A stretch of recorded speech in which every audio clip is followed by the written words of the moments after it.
focus. I had trouble in getting to SOLLA SOLLEW by Dr. Seuss. I was real happy and carefree and young, and I lived in a place called the Valley of Vung, and nothing, not anything, ever went wrong. Until, well, one day, I was walking along, and I guess I got careless. I guess I was walking at daisies and not looking where I was walking. And that's how it started. Sock! What a shock! I stubbed my big toe on a very hard rock. And I flew through the air, and I went for a sail, and I sprained the main bone in the tip of my tail. Now, I never had troubles before, so I said to myself, I don't want any more. I watched out for rocks with my eyes straight ahead. I'll keep out of trouble forever, I said. But watching ahead, well, it just didn't work. I was watching those rocks, then I felt a hard jerk. A very fresh green-headed Quilligan quail sneaked up from in back and went after my tail. Oops!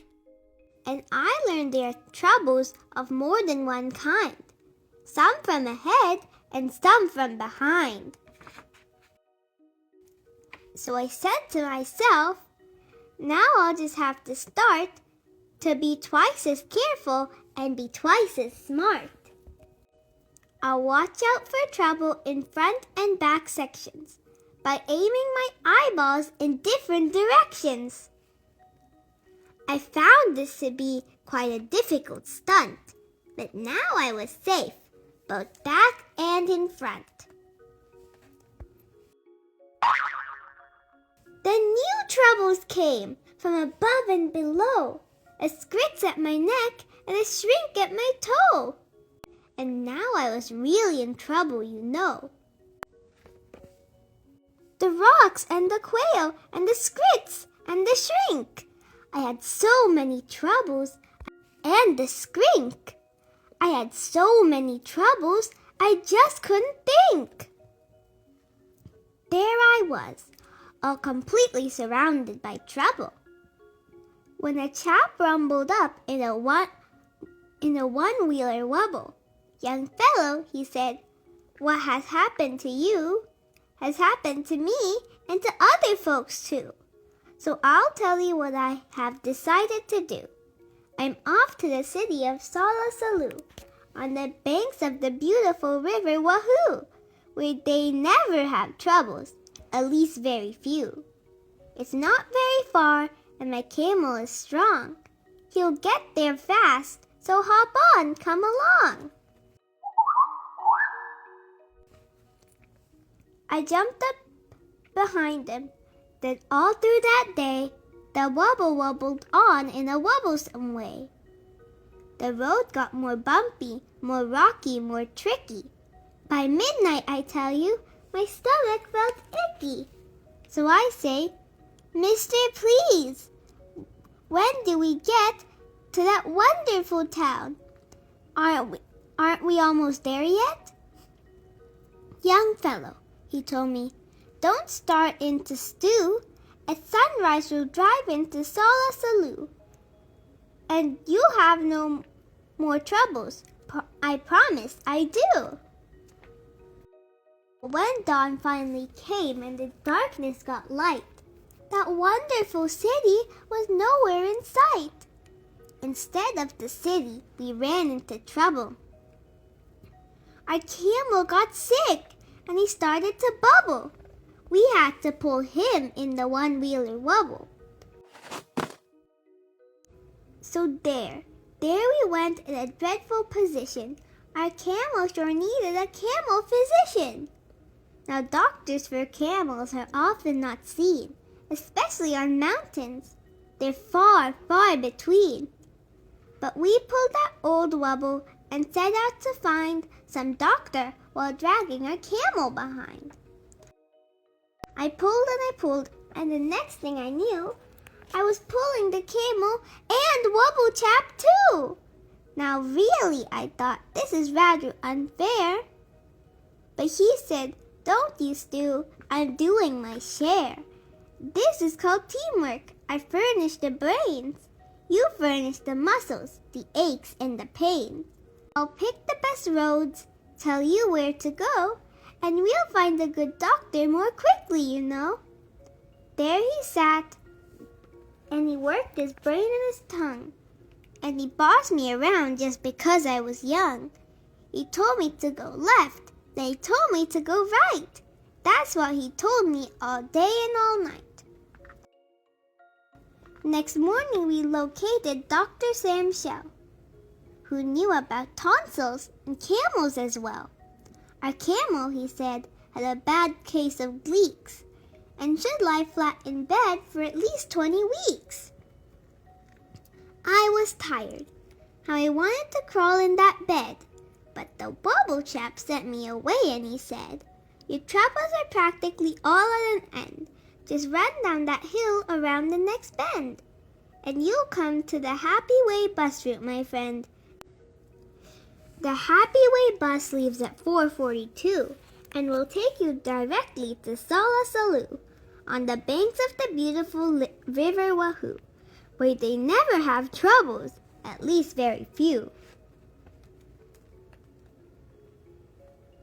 Well, the bus stop was there, and that part was just fine. But tacked on the stick was a very small sign saying, "Notice the passengers using our line.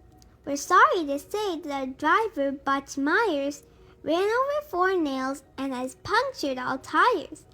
So until further notice, the 442 cannot possibly take you to SOLLA SOLLEW. But I wish you a most pleasant journey by feet. Signed, Bus Line President, Horace P. Sweet."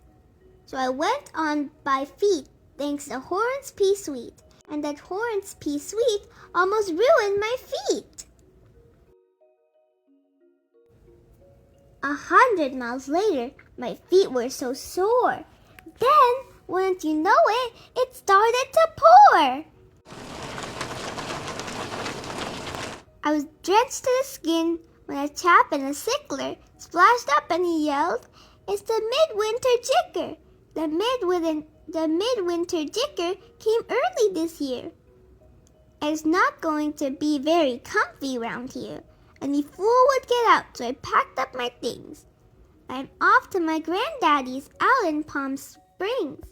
"Take cover," he yelled. "Use my house if you wish."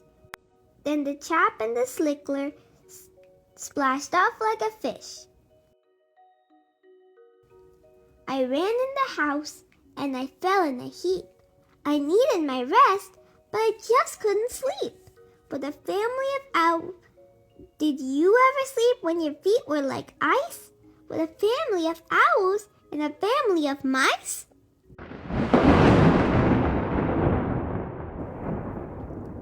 I listened all night to the growls and the yowls, and the chattering of teeth of those mice and those owls. When the midwinter jicker howled horrible howls, I tossed and I flipped, and I flopped and I flepped. It was 5:15 when I finally slept. I dreamed I was sleeping in SOLLA SOLLEW, on the banks of the beautiful River Wahoo, where they never had troubles, at least very few. Then I woke up and it just wasn't true. I was crashing downhill in a flubberless flood, with suds in my eyes and my mouth full of mud, my nose full of water and my ears full of shrieks of the owls flying off with the mice on their beaks. And I said to myself, "No, I really don't see why troubles like this have to happen to me." I floated 12 days without toothpaste or soap. I practically almost had given up hope, when someone up high shouted, "Here, catch the rope!"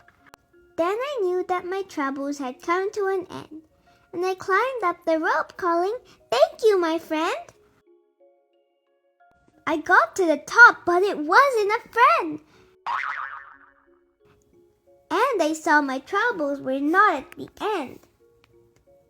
A big man on a horse scared me out of my wits. He bellowed, "I'm General Jenkins Can-Smith. There's a war going on. It's time that you knew. Every lad in this land has a duty to do.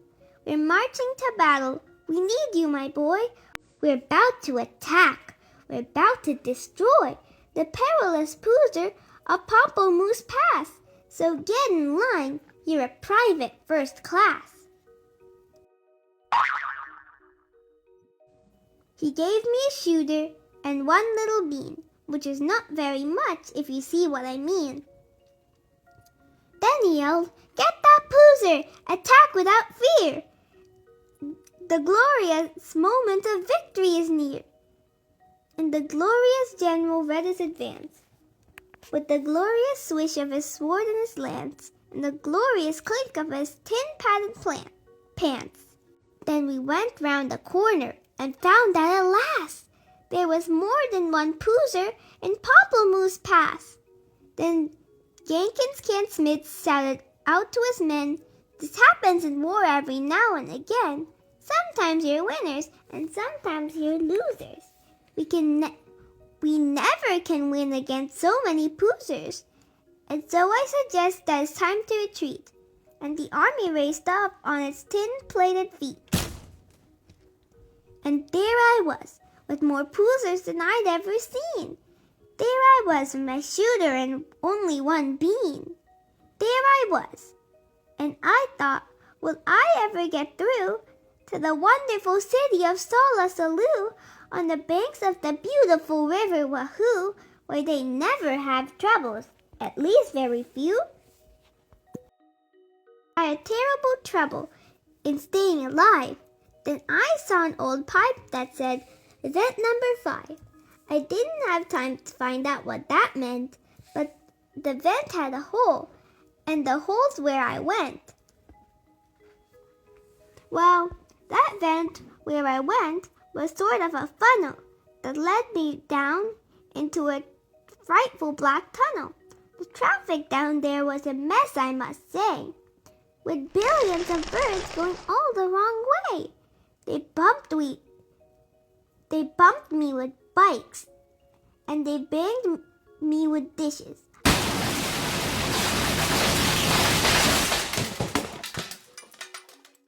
I ran into ladders, beds, bottles, and fishes.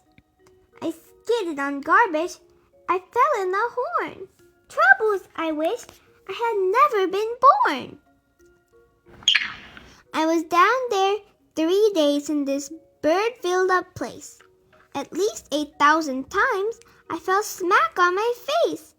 I injured 3 fingers, both thumbs and both lips, my skin bone, my backbone, my wishbone, and hips.